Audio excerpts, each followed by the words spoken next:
할렐루야. 네. 이제 점점 가을이 다가오고 있죠. 예. 요즘 한국 교회의 현실이 참 갈수록 더 어려워지고 있습니다.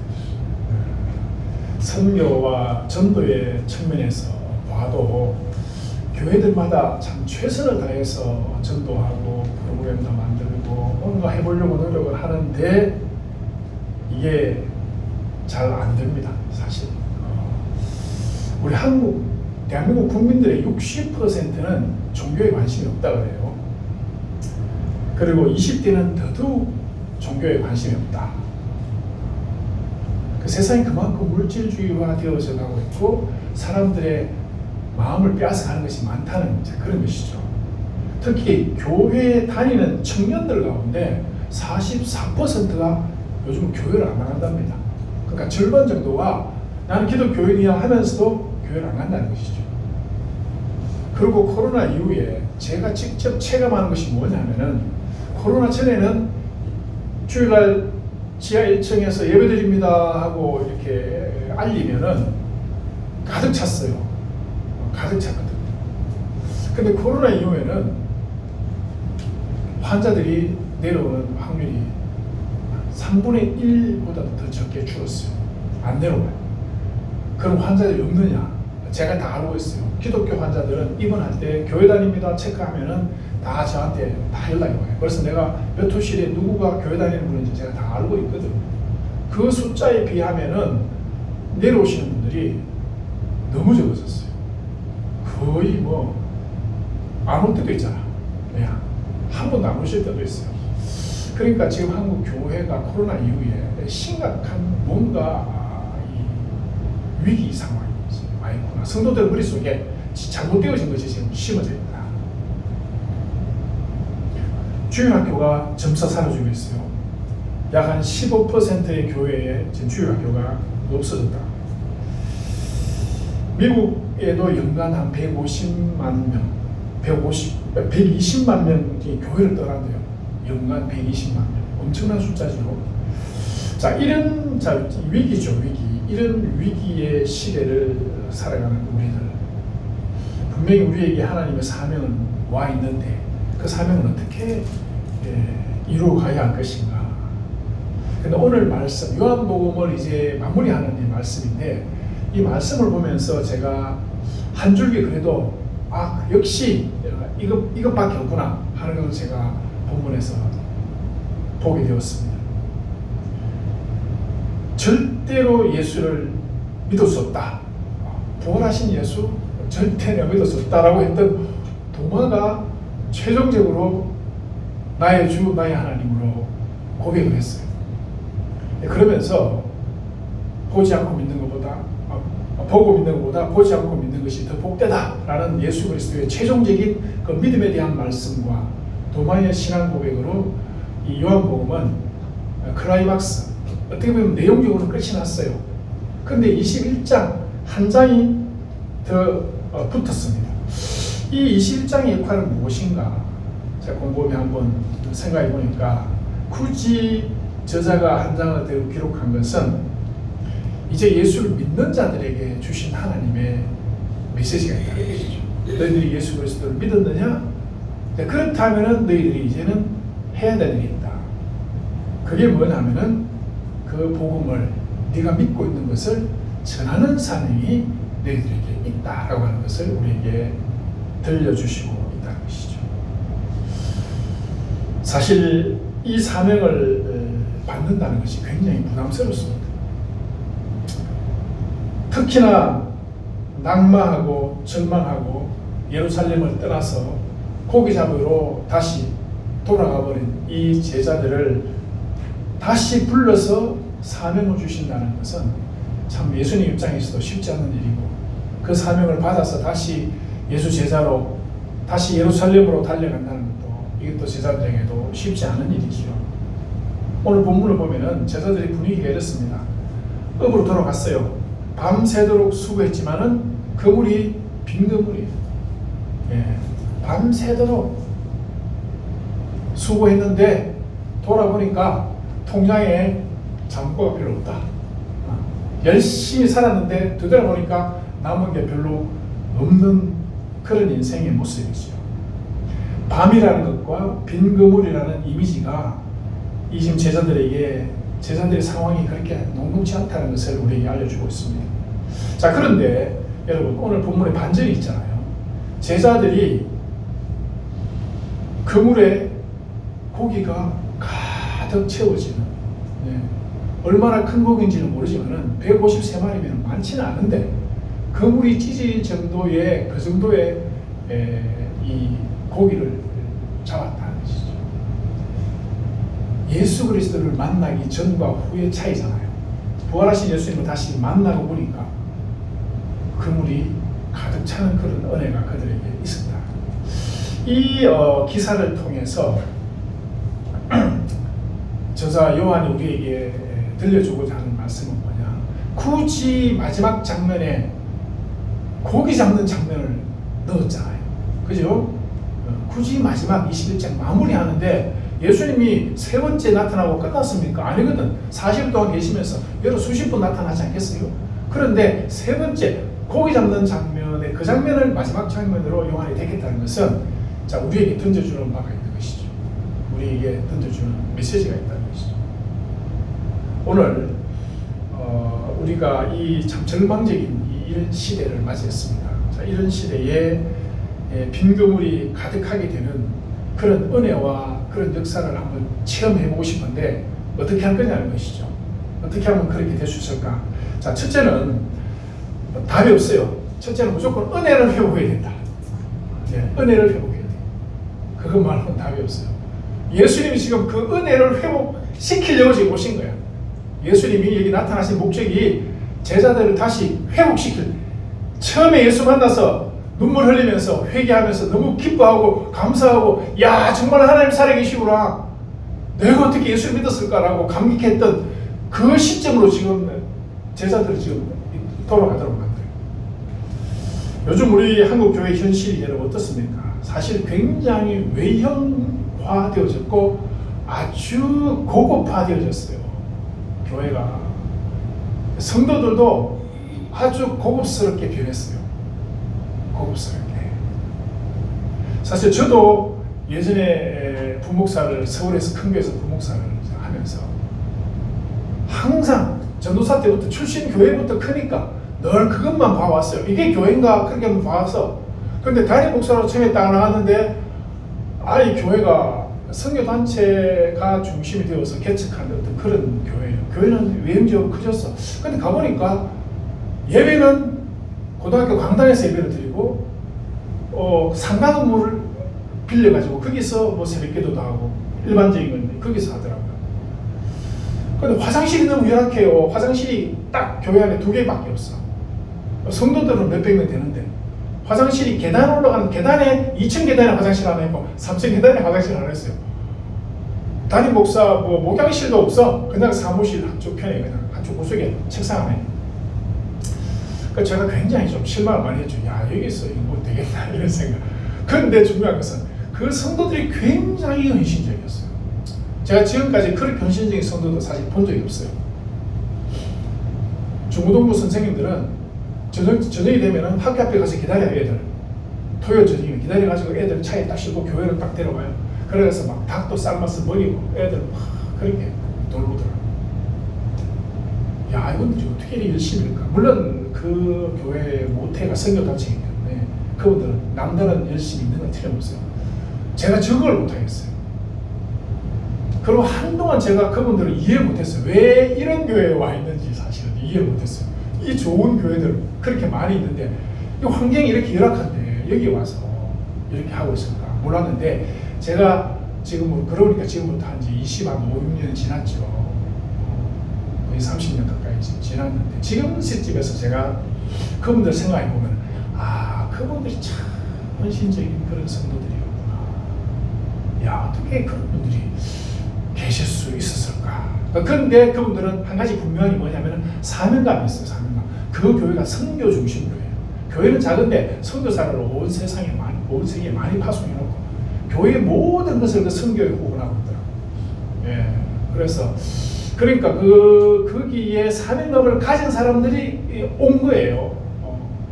그래서 교회가 비전과 정체성을 분명히 하면은 그게 맞는 사람들이 와서 이 일을 하게 하시는구나 하는 걸 제가 그때 여러 가지 많이 깨달았는데, 여러분 그렇습니다.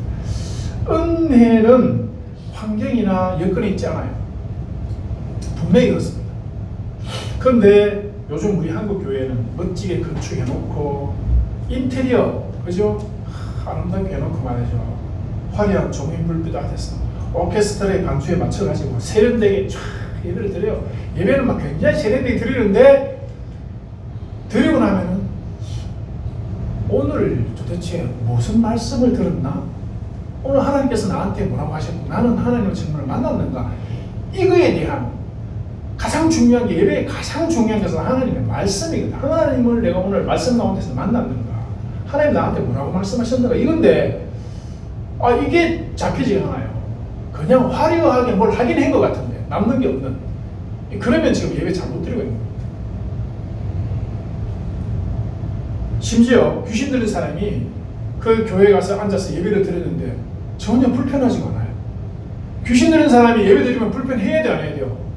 불편해야지. 그게 앉아있기가 너무 괴로워서 넘어가야죠. 그런데도 귀신이 들려가지고 앉아가지고 해맑게 앉아서 예배 드린다면은 이 예배는 능력이 없는 거예요.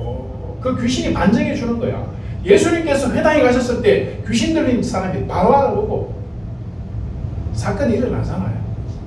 교회 예배 가운데도 그게 살아있는 교회고 그게 역사하는 교회인데, 요즘 한국 교회에 그거 사실 없습니다. 제가 어디 목사님들이 있는 모임에 가서 병원에서는 종종 그런 일이 있다 그러면은 사람들이 에이 무슨 말도 안 되는 소리야.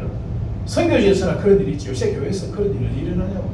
이게 목회자들 자체가 그냥 하나님 역사가 스스로가 막아놓고 있어요.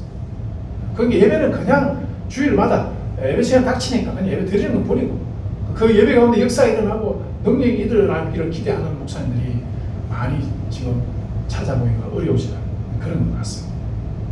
세상에 대해서 선지자적 사명을 감당해야 돼요. 하나님 말씀으로 세상이 잘못 가고 있으면 불의한 세상에 대해서 말씀으로 지적을 해야 됩니다. 그게 교회의 특권이에요. 하나님께서 교회에 주신 특권이 뭐냐면 세상이 하나님 말씀에서 어긋날 때 말씀으로 꾸짖을 수 있는 것이, 이게 교회의 권리입니다. 그런데도 이제는 눈치 봐요. 눈치 보면서 권력에 아부하는 교회로 변해왔어요. 과거의 군사정권 시절에도 그 군사정권이 그렇게 독재를 하고 그 무자비하게 해도 교회들은 그냥 침묵했습니다. 항상 그렇게 가고 있어요. 항상 교회 그렇게 가고 있어요. 일부만이 그 잘못을 지적을 하고 그렇게 하긴 하는데, 어쨌든 성도들이 깨어 있어야 돼요. 정말 이 세상이 하나님 말씀에 비추어 봤을 때 온전한가? 항상 그런 선지자, 그게 선지자라는 거예요. 구약시대 여러분 선지자 아시죠? 선지자는 하나님의 말씀을 가지고 백성들이 하나님 말씀에서 잘못되었을 때 왕이든지 백성이든지 누구든지 꾸짖었잖아. 그래서 감옥도 가기도 하고. 그런데 교회가요, 언제부터 이렇게 소위 타락의 길로 접어들었냐면은, 교회가 로마 시대 때 박해받을 때는 교회가 살아있었어요. 목숨을 걸고 예수 믿었어. 근데 교회가 국교가 되었어. 로마의 국교가 되어가지고 이제는 예수 안 믿으면 안 되는, 국가에서 강제로 예수 믿게 만드는 시대가 되니까 교회가 타락하기 시작합니다. 편안하고 안락하고 기분 좋게 그런 교회 다니면 썩게 되어 있습니다. 네. 대한민국 교회는 한국 교회뿐만 아닙니다. 전 세계적으로 살만하잖아. 이제 크게 박해도 안 해. 북한이나 중국 빼놓고 이슬람권 빼놓고 교회는 뭐 박해합니까? 제대로 안 하잖아.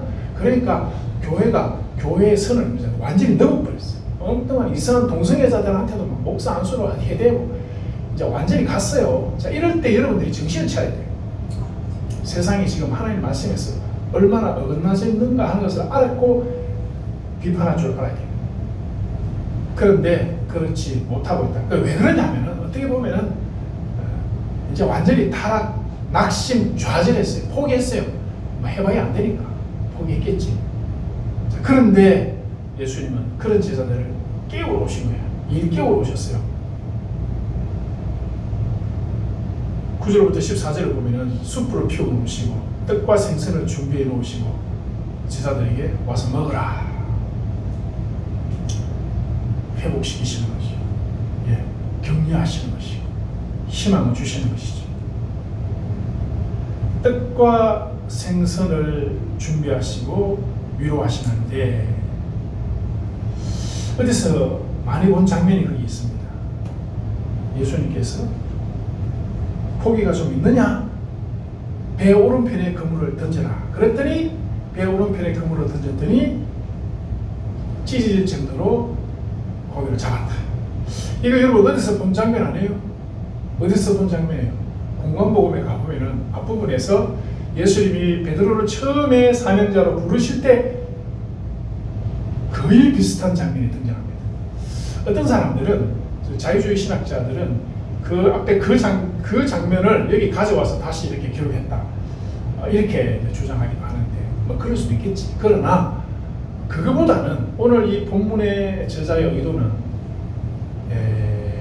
처음에 예수님께서 베드로를 불러가지고 이제 후로는 네가 사람을 취하리라 하셨잖아요. 베드로는 고기 잡은 것 때문에 놀랐어요. 놀랐을 때 예수님은 네가 고기 잡는 거 아니고 이제부터는 사람을 취하리라 하시고 사명자로 부르셨거든. 그러니까 그 장면을 다시 한 번 더 연출하신 거예요. 분명히 오늘 장면은 그때 그 장면과는 분명히 다릅니다. 분명히 달라요. 비슷하지만 달라요. 예수님이 바로 제자들에게 그 시절로 지금 다시 데려간 거예요. 베드로야, 네가 여기 와서 지금 고기 잡고 있다가는 네가 처음에 나 만났을 때 그때를 한번 다시 기억해봐라. 처음 네가 예수 믿을 때 그때 네 가슴이 어떻게 했느냐 그러지. 네 마음이 그때 어떠했느냐. 그리고 내가 너에게 이후로는 네가 사람 낚는 어부가 되라. 내가 말씀했지 않느냐. 그거 기억하라. 이 말씀이죠. 사랑하는 여러분, 우리에게 있어서도 정도의 차이는 다르지만 처음에 내가 예수 믿고 그때 그 뜨거웠던 또는 놀랐던 그 경험이 분명히 있다고. 힘들 때마다 거리로 돌아가야 돼요. 아시겠습니까? 하나님 뒤에서 믿어지지 않고 정말 하나님 살아계신가? 여러 가지 했던 생각이 들 때마다 낙심이 찾아오고 불신앙이 찾아올 때마다 그 시절로 돌아가세요. 그럼 분명히 하나님께서 그때부터 다시 출발하셔도 힘을 주십니다. 틀림없습니다. 육지에서 떡과 생선을 먹이신 거 이게 오병이어의 기적이 여러분 기억나십니까? 예, 오병이어의 기적에서 예수님은 제자들에게 뭘 줬죠? 홀짝대로 오병, 보리떡 5개와 물고기 2마리 가지고 5,000명을 먹이고 12바구니를 남겼습니다. 요한복음상에서. 자, 그때 예수님은 모세의 입장에서 그 굶주린 사람들에게 자신이 모세와 같은 그런 이스라엘의 구원자라. 그 모세의 입장에서 모인 사람들에게 하나님의 말씀을 전한 거예요. 모세가 하나님께로부터 율법을 받아서 이스라엘 백성들에게 전했듯이 예수님도 하나님의 말씀으로 영과 육의 생명을 공급하는 분이라는 사실을 오병이어 현장에서 드러내었거든요. 오늘 이 말씀도 오병이어와 다른 있잖아요. 떡과 고기야. 이게 우연히 이렇게 맞아졌느냐? 아닙니다. 이건 하나님께서, 예수님께서 섭리 가운데 딱 연출을 하신 거예요. 내가 오병이어 현장에서 너희들을 먹였던 것처럼 너희들이 지금 여기 와서 다시 떡과 고기를 먹으라. 그래서 이 떡과 고기가 의미하는 건 뭐냐면은 바로 생명의 양식, 하나님의 말씀이라는 거지. 하나님 주신 말씀을 모세가 받아서 이스라엘 백성들이 전했던 것처럼 내가 오늘 너희들에게 떡과 고기를 다시 전해준다. 다시 내가 너희들에게 하나님의 말씀을 전한다. 이 말씀으로 다시 회복하고 일어서라. 그런 의미가 여기 있는 것입니다. 출애굽기 16장에 광야에서 하나님께서 이스라엘 백성에게 만나와 메추라기를 주시면서 그들에게 생명의 연장을 주셨죠. 그걸 가나안 땅으로 인도해 가셨죠. 여러분, 열왕기상 19장에 보면은 낙심한 엘리야에게도 숯불을 피우시고 떡과 물을 주시고 엘리야를 격려시키시고 다시 사명의 일꾼으로 부르셨어요. 하나님은 우리를 회복시키십니다. 그러니까 찾아오세요. 하나님은 야 네가 이게 와서 이거 먹고 회복해 이게 아니고 하나님은 우리가 낙심하고 절망하는 그 현장에 찾아오셔서 우리가 회복하기를 원하세요. 하나님 주시는 떡과 고기를 먹고 그 떡과 고기가 뭐라고요? 말씀이라고 그랬잖아. 말씀을 듣고 말씀을 먹어야 돼요.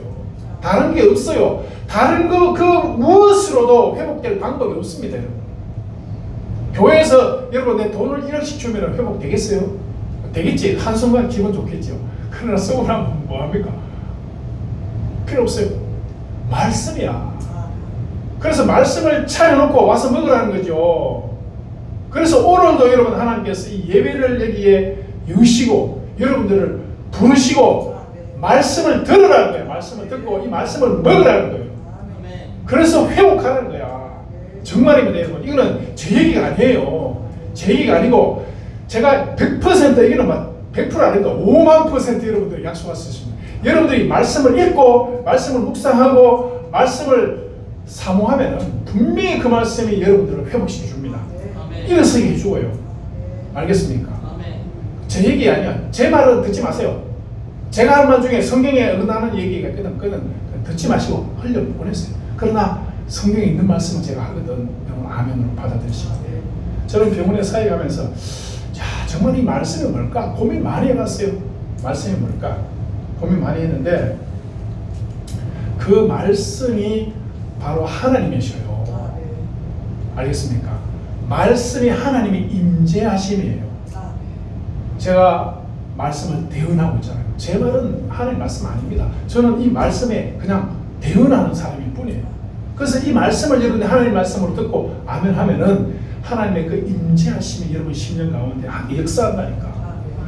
그래서 아멘하고 말씀을 사모하고 상고하고 말씀을 따라가면 하나님께서 여러분들 그 빈 그물 알겠죠? 빈 그물을 분명히 채우십니다.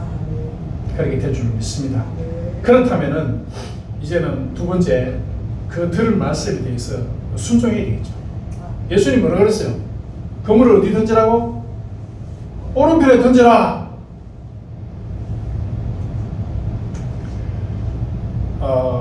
사실 우리가 이 빈벼와 같은 그런 상황 속에서 우리가 기대하고 우리가 의지하는 건 뭐냐면은 교회의 교세 같은 거 또는 뭐 교회 재정이나 우리 교회에 뭐 어떤 성도 유력한 성도가 있다 뭐 이런 거잖아요.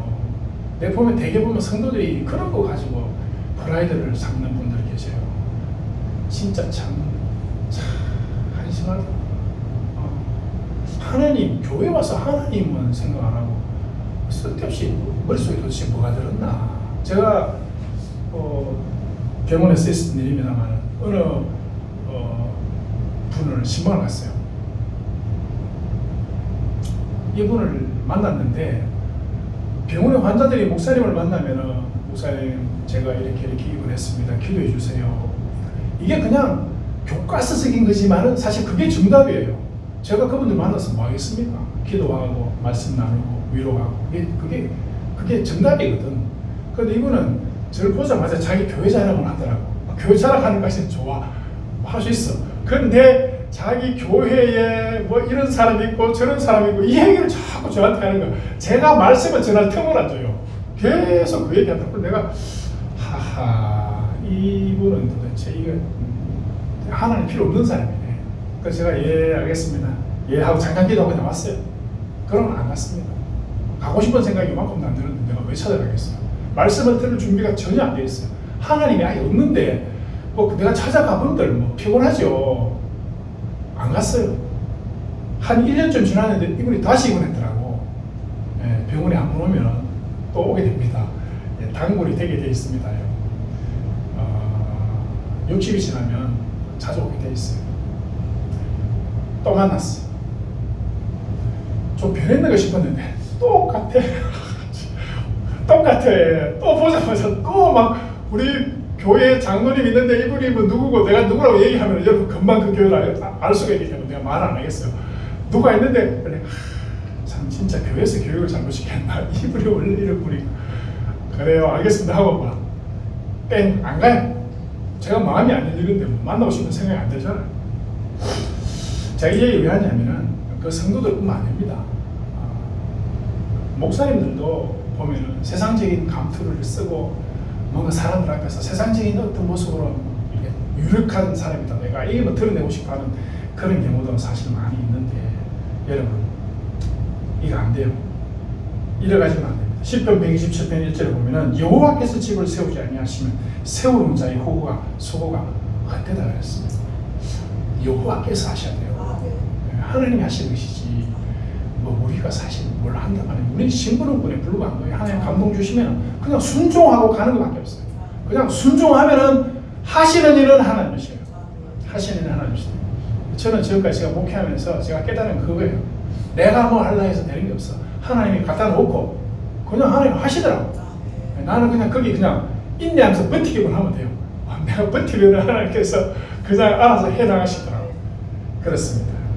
사무엘상 17장에 보면 다윗은 칼과 창이 아니라 만군의 여호와의 이름, 만군의 여호와의 이름. 그렇습니다. 여호와의 이름만이 우리의 힘이고 능력이고 권세입니다. 다른 거는 의지하지 마세요. 아시겠죠?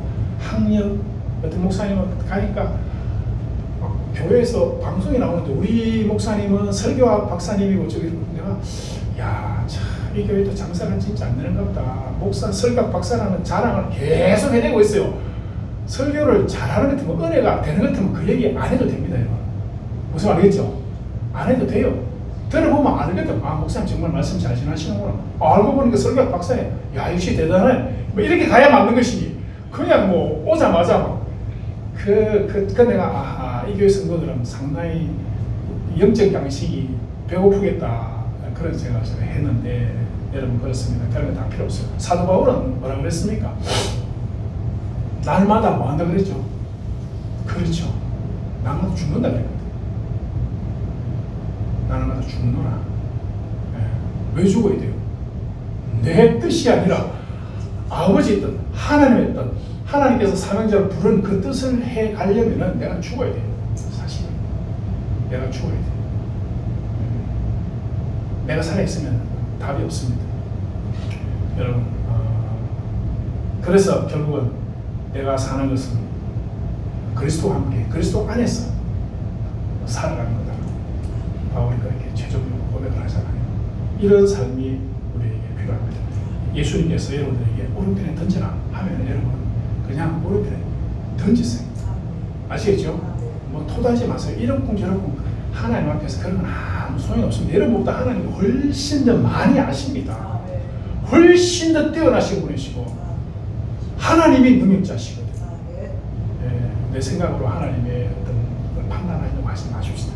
마지막으로, 사실 오늘 이게 본질인데, 설교의 본질이에요. 자, 오늘 본문에 보면 눈에 띄는 장면이 있습니다. 예수님께서 베드로에게 3번이나 물어보는 게 있어요. 뭘 물어봐요? 네가 나를 사랑하냐? 이거 물어보잖아. 진짜, 역시 우리 예수님은 예수님이에요. 예수님께서, 베드로야, 내가 너를 회복시켜서 사명자라 보내려 그러는데 너 잘하는 게 뭐냐? 우리 일단 그래 물어볼 거 아니야. 너 잘하는 게 뭐야? 운전 잘해? 네 뭐 잘해?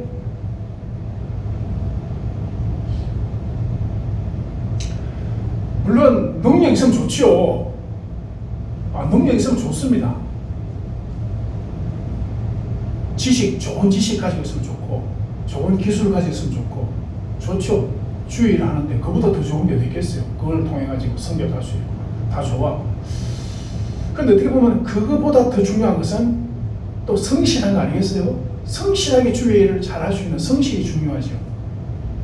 자, 그런 것들, 뭐 능력도 중요하고 지식도 중요하고 성실도 중요하고 또 물질이 많으면 또 도움이 되겠고 뭐 많은 것들이 있습니다. 근데 예수님께서 베드로 보고, 베드로야 너 뭐 잘하냐? 이거 지금 묻지 않잖아요. 정말 예수님은 예수님이세요. 가장 본질적인 거 물어보잖아. 네가 지금 하느님 나라의 복음을 전해야 된다. 네가 천국 복음을 지금 전해야 되는데 한 가지 물어보자. 네가 나를 사랑하냐? 기가 막힌 질문이에요. 제가 한번 생각해봐도 사랑하면 모든 게 끝나는 겁니다. 그냥 사랑하면 끝나는 거예요. 사랑하면 허물을 덮으세요, 덮으세요. 다 덮어집니다. 허물도 덮어지고 부족해도 그 사람이 부족해도 내가 사랑하는 마음을 가지고 있으면은 다 덮여져요. 다 덮여져요. 제가 우리 집사람하고 평생 어떻게 살겠어요? 사랑하니까. 사랑하려고 또 노력을 하니까. 예. 그래 사는 거지. 뭐 다른 것만 보면은 못 살죠, 같이. 그렇지만 사랑하니까 하나님께서 주셨다 생각하고 같이 가라 했으니까 사랑하려고 노력하고 사랑하니까 같이 사는 거죠. 하나님께서도 여러분 같은 베드로 같은 이런 사람, 이런 유의 사람 데리고 같이 뭐 일할 수 있겠어요? 큰 소리 뻥뻥 치다가 위기 순간 딱 오니까 안면 밖으로 보세요. 모른다고 딱 잡아떼는 거 보세요. 딱 잡아떼잖아요. 세 번이나. 그것도 같이 똘에 같이 있으면서 예수님 저쪽에 있고 자기는 여기 있으면 똘에 있는데 예수님 저쪽에서 막 지금 취조당하고 있는데 자기는 불쬐면서 능청스럽게 모른다고. 저 사람 모른다고. 저주까지 해가면서. 그런 인간을 예수님께서 불러서 사명을 맡겨요. 택도 없지요. 택도 없죠. 오늘 베드로 딱 불러가 베드로가 야 이리 와봐. 니 인마 그때 왜 그랬어? 내가 다 들었어. 이러면서 딱 멱살 잡고 그죠? 물속에 들어갔다 와 이래가지고 물이라도 한번 먹이고 이래 해야 되는데 예수님 그래 안 하시잖아요. 전혀 그 베드로의 과오에 대해서는 한마디도 말씀 안 하시고 먹어라. 먹이시고 한마디만 묻자. 니네 사랑하는 거 맞지? 예, 주님 아십니다. 오케이, 됐다. 그래 다 덮어붙잖아. 덮으시고 세 번 물었어요. 이 세 번 물었는 게 베드로가 세 번 부인했기 때문에 세 번 물으시면서 베드로를 회복시키시고자 하는 것이다. 이렇게 이제 주석가들이 많이 이제 주석을 하는데 그 말씀도 옳다고 보고 제가 생각할 때는 그거보다 더 중요한 거는 네가 나를 사랑해야 된다. 우리는 그렇습니다. 교회 와서 하나님 나를 사랑하시고 나를 사랑해 주기를 바라고 사랑받는 데만 관심이 있어요. 그 사랑이 안 온다 생각하면 삐지잖아. 목사님이 여러분들 사랑 안 하는 것 같으면 목사님 나를 사랑 안 하는 것 같네, 나한테 관심 없는 것 같네, 삐지잖아요. 그러지 말고 여러분들이 목사를 한번 사랑해 보세요. 예? 여러분들이 부족하지만은 한번 사랑해 보세요. 그럼 제가 여러분들의 사랑을 받고 제가 가만히 있겠습니까? 예, 무릎이 닳도록 제가 기도하고 안 하겠어요. 사실 저도 지금까지 눈 감고 기도할 때마다 생각나는 사람들이 있어요. 그분들이 누구냐? 제가 어려울 때 도와줬던 분들이 계세요. 사실은 어쩔 수 없이 그건 그렇게 될 수밖에 없어. 제가 목회하면서 힘들고 어려울 때마다 도와줬던 분들은 그냥 기도하라고 눈 감고 기도하면 그분들이 자꾸 떠올라요. 그래서 기도를 하게 돼요. 그렇습니다. 그래서 여러분들 교회 와서 사랑받기 위해 태어난 사람 그 찬송이 잘 부르지 말고 나는 사랑하기 위해 태어난 사람. 1절은 사랑받기 위해서 하고 2절은 사랑하기 위해서. 요즘 그렇게 바뀐 것 같긴 하던데 그렇게 하세요. 알았죠? 그래서 사랑하면은 덮어지고. 그래서 예수님은 지금 베드로와 그 제자들을 다시 하나님 사랑하는 사람으로 회복시키고자 그래서 이제 마지막으로 파송하는 장면이 요한복음의 마지막 장면이에요. 여러분 하나님 우리를 사랑하시고 우리를 부르셨습니다. 하나님 자녀를 부르셨고 예수의 피로 우리를 구원하셨어요. 이보다 더 큰 사랑이 어디 있습니까? 자꾸 잊어먹으면 안 돼. 부모님 사랑이 너무 크니까 부모님 사랑을 잊어먹잖아. 잊어먹으면 안 돼. 그래서 하여튼간에 그 사랑 앞으로 계속 달려가십시오. 달려가셔서 마지막으로 천국 갔을 때 우리가 주님 앞에 부끄럽지 않게 주님 주신 사명 우리가 잘 감당했습니다. 저를 사랑해 주신 것 감사하고 저도 주님 사랑했습니다. 이렇게 고백할 수 있는 그런 저와 우리의 그런 사명의 그런 삶이 되시기를 주님의 이름으로 축복합니다.